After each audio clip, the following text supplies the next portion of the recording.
اصل میں یہاں شیطان اس کے ہاتھ کو پکڑ لیتا ہے اور وہاں شیطان اس کے ہاتھ کو کھول دیتا ہے. جہاں اصل میں شیطان اس کے پیچھے پڑا, شیطان نہیں چاہتا یہ اچھے کام میں پیسہ نکالے, اور جو سب سے بدترین جگہ بازار, وہاں شیطان اس کو کھلی چھوڑ دیا. وہاں ہزاروں 2,000 کا بل آتا اور خوشی خوشی ہم گھر پہ آتے, کوئی فرق نہیں پڑتا. یہاں جمعہ کے دن جو کلیکشن ہوتا ہے, اس جمعہ کے دن اللہ اکبر 100 روپیہ نکلنا کتنا بھاری پڑتا ہے. بلکہ کتنے سال کے جو گھر میں پھٹی پرانی نوٹ ہوتی نا, تو جمعہ کے دن یہاں لا کے ڈال دیتے. شرم کرنا چاہیے. میرا اللہ نے نوازا ہے تو مسجد میں آپ صاف ستھرا پیسہ آپ لگائیں گے. اللہ رسول نے زکات کے مال کو میل کچیلتا ہے. اہل بیت کے لیے زکات حلال ہے, اہل بیت کے لیے پتہ نہیں.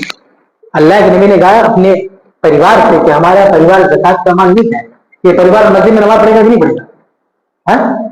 بھائی اہل بیت کا سید کو یہاں بھی تو ہو سکتا ہے, تو زکات کی مسجد میں سے نہ پڑھاؤ. تو بہرحال ہم تو یہ سمجھتے ہیں کہ زکات کا پیسہ نہیں لگانا چاہیے مسجد میں.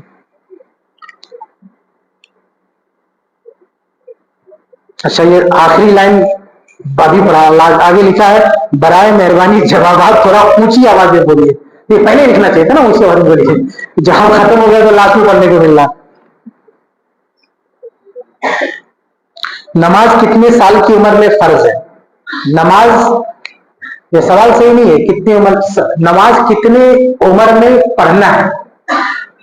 7 سال کا ہو تو اس کی عادت ڈالنا شروع کر دینا چاہیے بچے کی, اور 10 سال کا ہو گیا تو مارنا چاہیے, اس کو نہیں آ رہا. حدیث میں عام طور سے مارنے کی اجازت نہیں ہوتی, لیکن یہ ایک جگہ ہے مسجد نماز جہاں والدین کو اسلام یہ اجازت دیتا ہے کہ مار کے لاؤ تو اگر نہیں آ رہی مسجد تو. یہ بہت بڑی بات ہے, مارنے کی اجازت دینا بہت بڑی بات ہے.